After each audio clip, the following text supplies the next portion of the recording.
কখন এলি? বাপরে বাপ, টানা 3 বছর পর তোর সাথে দেখা। তারপর বল, কেমন আছিস? সব ঠিকঠাক? তোর ওই টেকেন ফর গ্রান্টেড রিলেশনশিপটা কি হলো? তোর সাথে 10 মিনিটের জন্য বেরোলে 14 বার ফোন। কি করছো? কোথায় আছো? কখন আসবে? বাপরে বাপ, তোর সাথে দুজনে কথা বলবো তারও উপায় নেই। তারপর বল, কি খাবি? পঙ্কজদের দোকানের মশলা চাটা খাওয়া যাক। চল।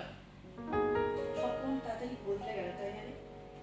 তুই আর আমার জন্য শ্যামবাজারের মোড়ে দাঁড়িয়ে 11টা টাইমিং ধরে ওয়েট করিস না। আমাকে ড্রপ করে বাড়ি ফিরতিস, সেটাও কেমন হারিয়ে গেল। সব ছবির মতন খুব সহজেই বদলে গেল। আমি কিন্তু ওয়েট করে আছি ওই দিনটার জন্য, যদি কখনো ফিরে আসে।